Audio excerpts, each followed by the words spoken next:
Bhavnagar district cooperative બેંકમાં cyber fraud મુદ્દે marketing yard director દ્વારા પ્રતિક્રિયા આપી। ભાવનગર જિલ્લા કોઓપરેટિવ બેંકમાં મોટા પાયે સાયબર ફ્રોડ સામે આવતા હલચલ મચી ગઈ છે। સાયબર ગઠિયાઓએ બેંકનું સોફ્ટવેર હેક કરીને 7 કરોડથી વધુ રકમ ટ્રાન્સફર કરી લીધી હોવાનું સામે આવ્યું। ત્યારે આ મુદ્દે હવે માર્કેટિંગ યાર્ડના ડિરેક્ટર અને રાજકીય આગેવાન ભીખાભાઈ જાજડિયા દ્વારા બેંક વહીવટદારો પર આક્ષેપ કરવામાં આવ્યા છે। ભાવનગર ડિસ્ટ્રિક્ટ બેંકના તળાજા ભરતનગર, સુભાષનગર અને સિદ્સર શાખામાંથી કુલ 7 કરોડથી વધુની રકમ સાયબર ઠગોએ ટ્રાન્સફર કરી લીધી છે। આ સમગ્ર ઘટના રવિવારના દિવસે બની હોવાનું જણાવવામાં આવે છે। સાયબર ગઠિયાઓએ બેંકના સોફ્ટવેરને હેક કરી રકમ અન્ય ખાતાઓમાં ટ્રાન્સફર કરી લીધી હોવાનું પ્રાથમિક તપાસમાં સામે આવ્યું છે। આ ઘટનાને લઈને ભાવનગર એપીએમસીના ડાયરેક્ટર ભીખાભાઈ જાજડિયાએ બેંકના વહીવટ પર ગંભીર આક્ષેપો કર્યા છે। આ ઉપરાંત તેમણે બેંકમાં ગેરકાયદેસર ભરતી અંગે પણ આક્ષેપો કર્યા છે। Report Hiren Chauhan, Bhavnagar. Bhikhabhai Jajadiya, director market yard, Bhavnagar. આ મુદ્દે મારો એ વિરોધ છે કે ભાવનગર ડિસ્ટ્રિક્ટ બેંકનો વહીવટ કથળી ગયો છે અને ખાડે ગયો છે। હજી 1.5 મહિના પહેલા જલાલપુર શાખા છે ભાવનગર ડિસ્ટ્રિક્ટ બેંકની, એમાં 3.5 કરોડની ઉસાપત બેંકના કર્મચારીએ કરેલ છે। એ કર્મચારી ટર્નઓવર શેક જ્યારે મંજૂર થાય તો શેકર ને મેકર 2 રાખવા જોઈએ, એને બદલે એક માણસ જ વહીવટ કરતો હતો। એના હિસાબે 3.5 કરોડ રૂપિયા ખેડૂતોના ખાતામાંથી જતા રહ્યા। એની ફરિયાદ થઈ છે અને કોઈ કાર્યવાહી કરવામાં આવી નથી। હજે એ ભૂસાણું નથી ત્યાં 3-4 શાખામાંથી સાયબર ક્રાઇમ હેક કરી અને પૈસા ઉપાડી લીધા, 7 કરોડ જેટલી રકમ।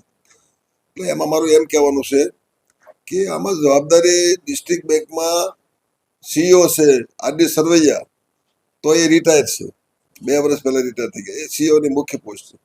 જનરલ મેનેજર છે કેવડિયા, તો એ 1 વર્ષ પહેલા રિટાયર થઈ ગયા છે। એપી પનોત છે, એ સોફ્ટવેરનો મુખ્ય કામ કરે છે, એ પણ રિટાયર છે। જ્યારે સોફ્ટવેરમાં ખામી હોય કે મિસ્ટેક હોય ત્યારે જ આ હેક થાય, નહીં હેક થાય નહીં।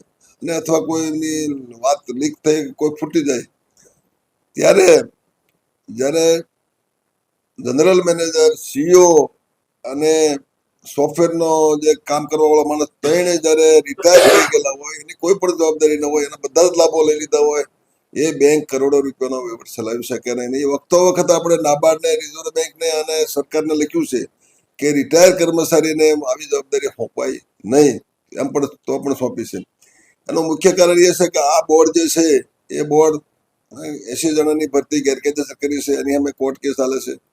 એની પાછી 13 જણાની ભરતી ફરીથી કોર્ટમાં કેસ તોય કરી, પાછી 9 જણાની ભરતી કરી। ખોટું કરવા માટે ડાયરેક્ટરોના સગાવાલાને રાખવા માટે આ માણસોને ટકાવી રાખ્યા છે। રિટાયર થઈ ગયા તો એને છૂટા કરતા નથી, કારણ કે નવા માણસ સાલમાં જે લાઈનમાં આવતો હોય, જે મેનેજર તરીકે, સીઈઓ તરીકે, એવા બેંકમાં કર્મચારીઓ સાથે એને અન્યાય થાય છે। એને પ્રમોશન આપીને આગળ લેતા નથી અને રિટાયર માણસો આગળથી કામ લેવામાં આવે છે। એટલે સદંતર વહીવટ નિષ્ફળ ગયો છે।